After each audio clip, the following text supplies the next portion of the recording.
The following program is a public access production. Comcast is required to provide time on this channel and make it available pursuant to franchise agreements with the communities we serve. Comcast is not affiliated with the following program or the producers of public access programming and is not responsible for the content. The following program does not reflect the opinions of Comcast or its affiliates.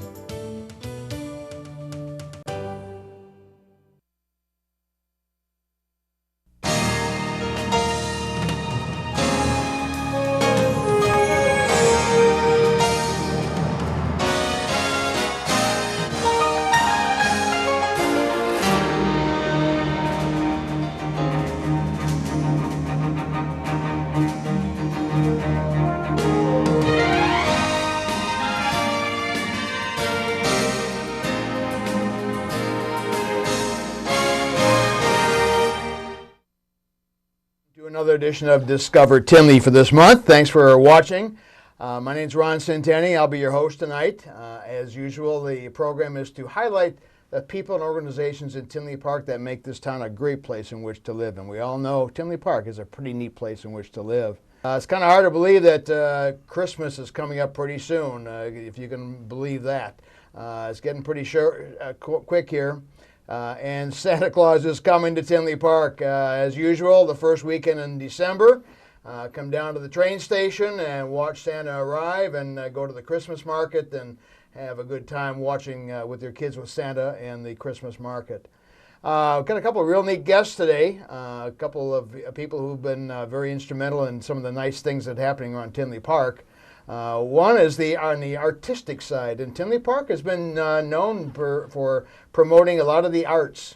And our guest today is a longtime resident of Tinley Park, Larry Rothenberg. Larry, well, thanks for coming to Discover Tinley. Hi, Ron. Thanks for having me here. I said a longtime resident. How long have you lived in Tinley Park? Well, actually, I was born and raised here in Tinley. Oh. As my parents were born and raised in Tinley. My grandparents were born and raised in Tinley. And my great-grandfather was actually Henry Vogt.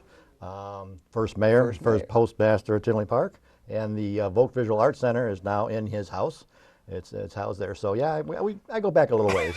Wow, you have a history at Tinley Park. Yes. Huh? Good for you. And your wife, Mary, she's been around for a while too then. She moved here when she was, before she started grade school. And Wow. So she went to grade school, high school here. So yeah, we've been around and involved in Tinley for a long time. Anything strike you as the significant things that happened in Tinley Park, the growth that it kind of stands out in your mind since you've lived here? Well, you know, I worked for the post office for 42 years. I retired about 3 years ago, but so I've seen a lot of changes. When I started, there was only 10 routes in Tinley, and when I retired, I think there was 65. So it's grown a little bit since then. And then working for the post office, I got to see all those areas, what they were. I get to check them out and drive around them. So I kind of know sort of well Tinley Park, and I can see. And there's not too much more room for growth. I think we pretty well built every place there is to build now. I think we've reached our borders. I think so, right. Wow, that's pretty good. Yeah, you've seen a lot. I know I've been here 40 years, but that doesn't match your time here. But that's pretty neat that you've seen it grow all these years into the fine town it really is. Yeah, it really is pretty neat. It's exciting. Yeah. You know what we used to hunt on all the land, and it's now subdivisions. Okay. So it's wow. And the artistic side of the Rothenberg family, how did that come about? And we're going to talk about something you got interested in, wood carving. Well, I started, my wife was she taught high school art, and so we used to go to a lot of art shows, a lot of art, downtown to the museums and stuff, and a lot of it was always, I thought, wasn't all that great. You know, I used to, I can do that. That's not so hard. So she said, well, if you think it's so easy, why don't you try it? So I did. I started painting. I did oils. I did acrylics, watercolor. It was fine. I did pretty good. I've done stained glass, lapidary. I now teach lapidary, wood carving. And something comes along, I give it a try and see if I can do it or not. And sometimes things turn out fairly well, and sometimes, well, I don't. Well, not too long. Well, at least you try. But I tried it. Right. Okay, you tried everything. Let's talk about wood carving here now.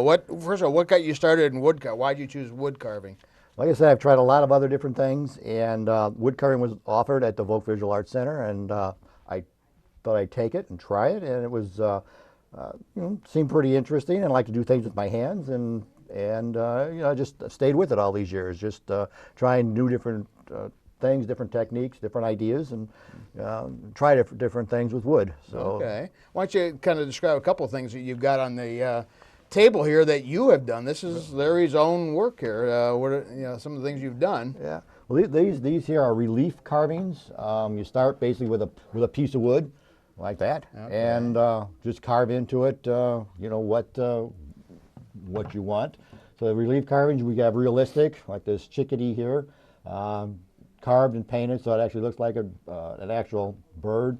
And then we have stylized, like this cardinal. It's just meant to look like a bird. There's not any detail on it. It's very fast, very quick. Put a polish on it. So different types of carvings that can be done with wood, and different kinds of woods also. Okay. Let's talk about the different kinds of wood you use for this. Now, what kinds of wood are these things made out of, and what's good for wood carving wood to use? Most wood carvers use basswood. It's a light, white, straight wood. It's actually basswood. It's from the linden tree. Linden tree used to grow around here. I still think there's some in Tinley. Actually, behind Sanger Hall, used to have linden grove. So there was the linden tree there, but they call it basswood. It's a very soft, very straight, grained wood. So we use that for almost everything. This is all basswood. We also use butternut. This is a butternut. This is between basswood and butternut. I mean, you can see that or not, but it's got a little more grain to it. This would be a piece of butternut. And you can see that it's got a little more texture, a little more interest to it, where the basswood is just plain white and straight, and the butternut gives you a little bit of texture to it, so it just looks a little bit different. But that's the most popular times. Of course, people carve in everything. Any kind of wood you can imagine, it's been carved in, but this is usually the easiest. This is a piece of poplar here that I carved in. I just made a tray, but I wouldn't carve it poplar again. It's very hard, very difficult. Poplar, I thought it was a softwood. The way I did it into the grain, it was just a hard thing to do, but it's basically just a dish for my wife's jewelry. But I thought, that's beautiful, try something like that. So, all different kind of, use any kind of wood, but basswood for wood carving is probably the most popular. Okay. And the tools, now let's talk about some of the tools you use to do this kind of stuff in. And you're going to show us a little bit how to do some of this stuff? Sure, I can show you a little bit. I'll just go a few things. A bench knife, you start with just a bench knife. It's just a straight knife, kept very sharp, so that your job is much easier the sharper the knife is. Or we test to see if a knife is sharp or not. Take it on your fingernail, and if it slides across, if it's slid across like that, it's dull. When it doesn't move, it digs right in, you have a sharp knife. Okay, so most of this was done with just bench knife and a couple of, say, small gouges. These are a couple of U-gouges that you can kind of dig in. So that's probably all you need. Now, of course, over time, you pick up a lot more tools and a lot more things, and say, well, I'll try this, get a bigger U-gouge or a V-gouge or skews or all different kinds of different tools that you can use I had to start out with a small tackle box, and then I got to get a bigger toolbox and just put everything, and now I have like two toolboxes that I carry around just because I have more and more tools. There's that many different kind of tools you can use. Oh, yes. Okay. Also, you need a pencil when you're doing something. A pencil is real important if you're carving on something, so you can keep a center line or know where you're at, so that both sides would be equal. So a pencil is real important. Of course, you carve that line off, you got to put it back on again. A stone, a sharpening stone. There's many different kinds of stones. Diamond stones, Arkansas stones. This is a ceramic stone that you use to keep your knives sharp. And then you want a strop, a leather strop, like the barbers used to use, so you can put a nice edge on your knives. That actually gives it an edge? Use a strop probably more than anything else. Really? About every half hour you carve, you should be stropping your knife to make sure that it gets nice and sharp. And what we do, you see the old barbers, they go back and forth. Well, you don't do that. Unless you're a barber and you're very good with a knife. If you bring it up and you roll the edge, you're going to dull it. So you just want to bring it up straight each time, and then down straight each time. You go back and forth and you roll your knife, you're taking the edge off. Okay. So you want to keep that. And then last but not least, Band-Aids. A Band-Aid. You need Band-Aids. Of course. Working with sharp instruments, chances are sooner or later you're going to cut yourself a little bit. I've never cut myself. Actually, I'm afraid of needles and stitches and things like that, so I've never really cut myself, but most everybody I know has stitches. Can you show us how you carve some things? Sure. Give a demonstration how you use the knife to do some carving? Sure. Actually, when you carve, I'm right-handed, so you use the left thumb mainly. That's what you're using it to push the knife. If you just, I'm going to use this as an example as a knife. If you just went like that, like most people started when they were kids and sharpened sticks, your knife, you got this much room that if you have your finger up, or if if you're working on your, you can cut yourself. So you have no control over the knife. Okay. If you push with your thumb, your knife is only going as far as your thumb goes. So you just Okay. Oh, look at that. push with your thumb, and it only goes that far. And if you're carving something and you stop here, where most people get in trouble, they take it and they want to come back this way. Oh. This is where they cut themselves. Turn the wood around and just take that right off. Go the opposite way. Just go the opposite way. Okay. So you can just, I don't know if you want to try that or not. Careful, keep sharp the knife. bandage handy. The Band-Aid, I'm Keep the ready. Band-Aid All right. handy here. Yep, knife is backwards. Make sure you get the sharp end away from you. Hard to cut with the dull edge there. Okay, using the thumb. You use thumb and we just push. Push it. Okay. Oh, okay. Okay. Well, yeah, you get it, but it's Take some practice, I guess. Wow. But that's if you just use that thumb with the left hand, and you know where your fingers are that's and where a good everything point. is, and you just got to think, where is that other hand and what's going to happen if the knife slips? Okay. Where's it going to go? So you just have to keep that in mind. Now, you said you teach classes. What, how, when, where, and how would somebody get involved in your classes? I teach at the Volk Visual Arts Center. Okay. They want to contact the Park District, the Tinley Park District. You just go online. It's www.tinleyparkdistrict.org, or you can call them at the Park District. 342-4200 is the number, and register with the Park District. And the classes are at the VVAC, Volk Visual Arts Center, on Thursday evenings from 7 to 9 Thursday evenings. Okay, and the Vote for Jars, it's right near the train station downtown there, down Tinley. You can see it, the old Vote Mansion house. Wow, okay, so you teach the classes there, and how often do these classes go? Well, they last about 5 weeks. I'm not sure what the classes are. It's not all that much. I'm not sure what they charge, since I don't have to pay for it, but it's not very expensive. You go 5 weeks, and I have people that have started with me for the last 6 months, and they just continue it. And if you're brand new and you want to start, I'll work with you at your level, and I'll work with the next person at the next level, and then just come back and just go around the table and work with everybody individual. So it doesn't matter if you're a beginner or if you're an expert at doing it. It's everybody works at their own level, and of course the beginner gets a little more time, where an expert just like, yeah, you're doing good. Okay. So some of the this would be a very beginning project.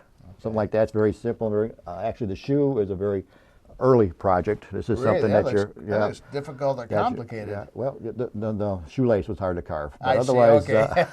Otherwise, no. That's a beginning project. Okay. Wow, that's pretty fantastic.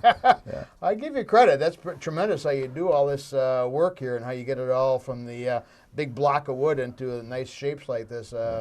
Tremendous. So, anybody wants to get into your class, again, where do they contact? The Park District. Go online, www.tinleyparkdistrict.org, and they can get the information from that. The hardest part about wood carving is knowing what your next project is going to be. Because if you're doing something, usually I have 4 or 5 pieces started. So when I'm finished one, I'm still working on something else. Because if I have you do, say, this shoe, and you're not interested in it, you're going to lose interest in it. So what's interesting to you? You can do a couple examples, but if you don't find what you want to do, then you lose interest in it, and you go in place. So I can have you do a relief carving. If you don't want to do a relief carving, then it's not going to. This is something that, again, this is a very early project. You can do this fairly easy, fairly early. So, but if you're not interested in eagles or feathers, and it's like you don't want to do that, then you lose interest real quick. So that's the hardest part about that. Also, the hardest part is when you take off too much. Trying to we just kind of fix things a little bit. It's just it might not go according to plan. We just kind of adjust and continue on with the project. Well, thanks for coming. Appreciate this. This is tremendous. Hopefully more people get involved with your class, and it looks like a real interesting show, interesting project. So good luck to you in your class. It will be a weekend full of nonstop fun. November 30th to December 2nd. When the Village of Tinley Park presents holiday events in downtown Tinley. The weekend kicks off on Friday evening with the mayor's tree lighting ceremony. Don't miss the official arrival of Santa and Mrs. Claus at Tinley's Toyland Parade, which steps off at 11:30 a.m. Saturday morning. The popular holiday market will be open Friday evening, 6 to 9 p.m., Saturday noon till 6, and Sunday noon till 5. Inside the train station, visitors can receive a complimentary photo with Santa and Mrs. Claus, along with a gift from the North Pole. Take a horse-drawn carriage ride from the train station through historic downtown Tinley. Children can take a free ride on a mini Ferris wheel or a trackless toy train. Visitors can enjoy classic holiday movies at the nearby Old Zion Landmark Building and watch the ice carving demonstration Saturday at 2 o'clock. The annual Parade of Lights will close the festivities at 5 p.m. Sunday evening. For more information, please visit www.tinleypark.org. Happy holidays! Well, it's kind of neat watching the wood carving, and thank goodness I didn't cut my thumb off or finger off and use the bandage. And I hope you get a chance to check out the wood carving class over at the Park District. Our second guest is somebody who has a big impact on Tinley Park, and comes from a department that has a big impact on Tinley Park, the fire department. And we have with us here the Fire Prevention Officer of Tinley Park, Captain Dan Riordan. Captain Riordan, Dan Riordan, how are you doing? Welcome Doing to well. Discover Tinley. Thanks for having me. Yeah, and now you've been with the department how many years? Started as a volunteer back in 1981. Oh my. Okay. And I've been working in fire prevention for Fire Chief Ken Dunn since 2002. Wow. Fire Prevention Office, what are you involved in? Obviously fire prevention, but what areas do you cover on that kind of stuff? Our primary duties are daily inspections. We'll inspect every commercial occupancy and every multifamily occupancy once a year, at least once a year. We're involved with new construction, the design of new construction to make sure that fire codes have been implemented and that developers and contractors understand what our codes are. We get into plan review for like fire sprinklers and fire alarm systems, and all the way from where the building is built out of the ground to where they want people to move in or businesses move in.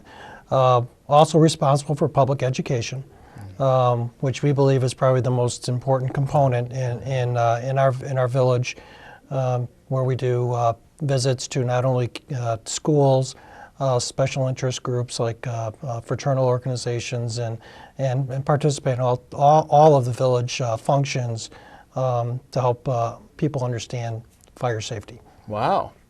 That's a lot. More Keeps than I us thought. busy. Keeps us busy. Keeps you busy, and especially with the building boom we had in Tinley Park a few years ago, I bet you were really hopping around with all the new construction going on. Yeah, there was a lot of work going on, a lot of multifamily, and it kept us busy. I think I speak for everybody in the Bureau. It's very fulfilling that we know that the buildings are as safe as we can make them. Wow. Now, are you the only member of the department, or do you have others helping you out or working with you? We have others. There's, as I mentioned earlier, I report to Chief Ken Dunn. We have an additional fire inspector, that's Steve Lorendo. We have a public education officer, that's Bill Proper. And those two work daily and try to carry out some of the tasks that we've outlined. Also have other inspectors, Bob Butala, Jim Ozarski, Bob Barron, and Tom Donnelly also perform inspections for us. And it keeps us very busy. Wow, I guess. Well, at least it's nice to know that Tinley Park is safer because of what you know. Recently, the reason I asked you in the show here, you received some kind of award for being a very excellent fire prevention office. Can you tell us about the award and what happened with all that and what it's called? Oh, sure. Back in September, we were given what they call accreditation status. We solicited an evaluation from a third-party organization that accredits other fire prevention bureaus and other public safety organizations. We were the very first municipality to get that done. Oh, wow. And what that does is that they come in and they do an audit. It's basically an audit of how we do our inspections, how well we do plan reviews, how well we manage the resources that we have in the Bureau, and overall look at our overall function within the community itself.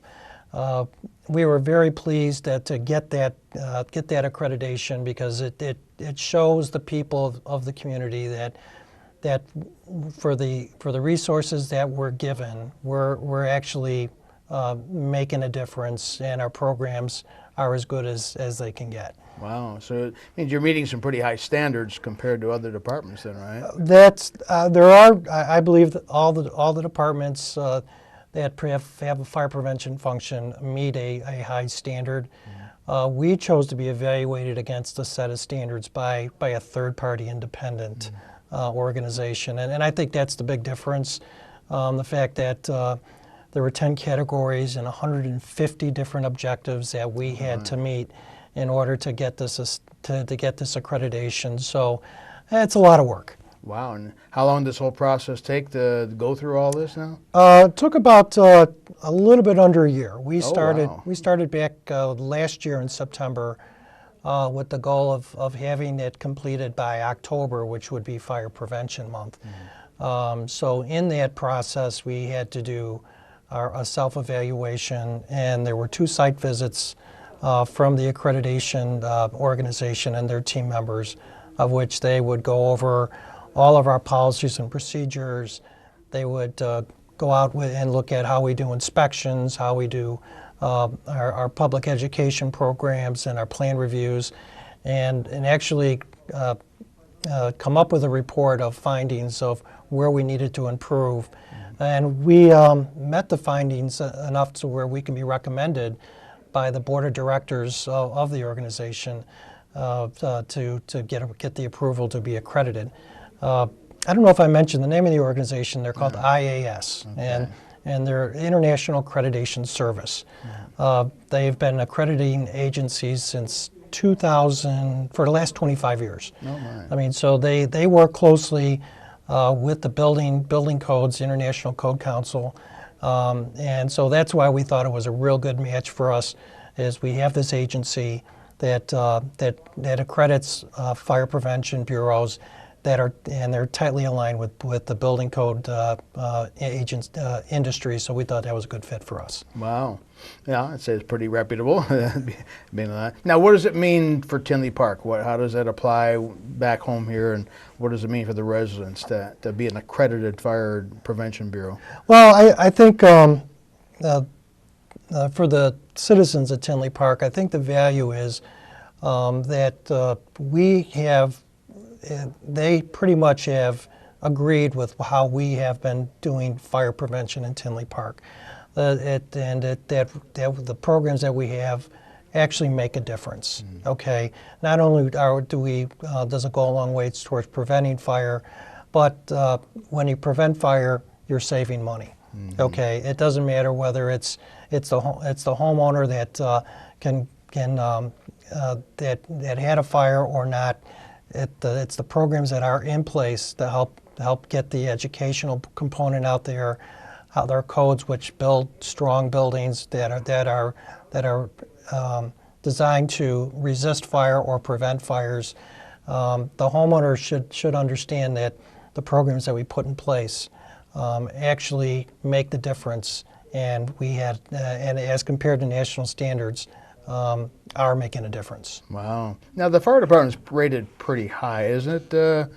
I don't know what they call it, a rating or a class of some kind that we're in that makes us one of the higher rated or class departments in the state? Well, the fire department operations side, they have what they call an ISO rating, and that ISO rating is a 3, and 1 being the best, and so the 3 is pretty good. Matter of fact, Chief Dunn and his operations people actually went through that rating, I believe, last year, and they were reissued their 3 ratings. So that is pretty good. Wow. It is really good. That's very good. And that helps people with their insurance, I think, and things like that. It kind of gives them, the insurance companies, a better rating, knowing that our department is above the average.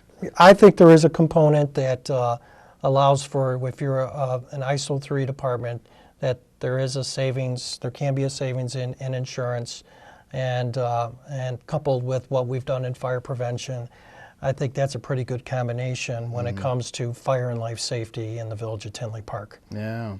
Now with winter coming on, people spending more time in the home, what are some things people can do in the home to kind of help prevent fires from happening in their household?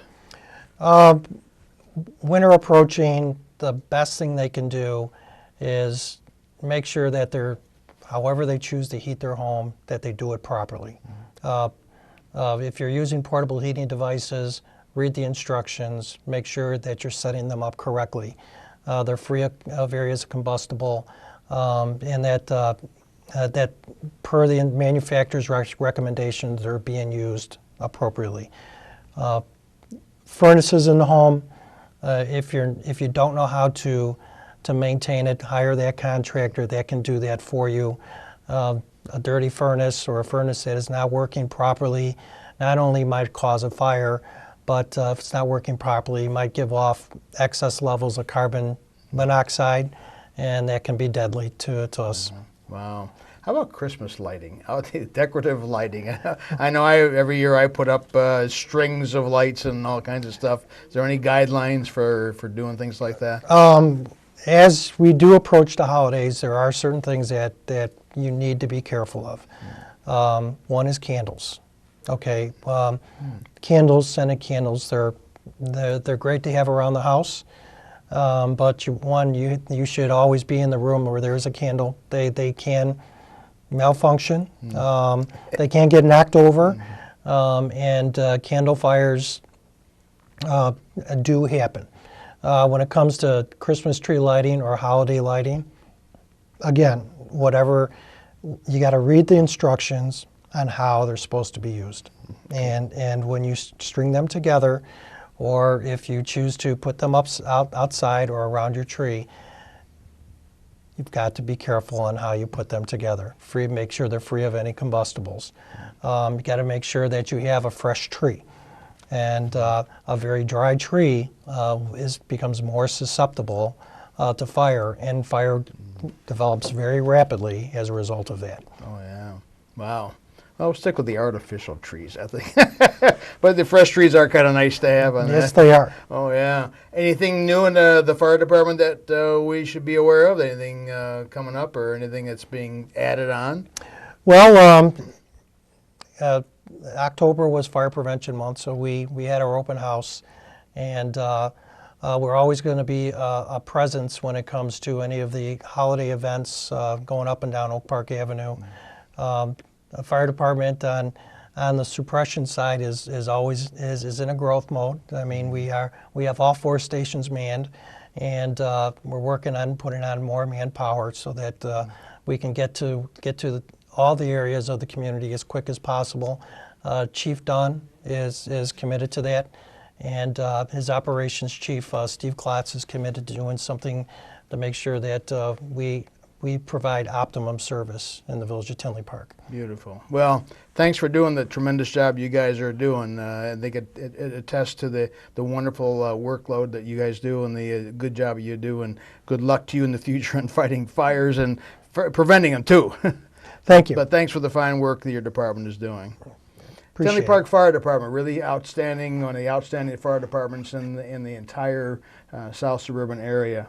Well, that covers Discover Tinley. Couple things coming up. Don't forget, on November 30th, Christmas market opens downtown Tinley Park, and the tree lighting's at 6 p.m.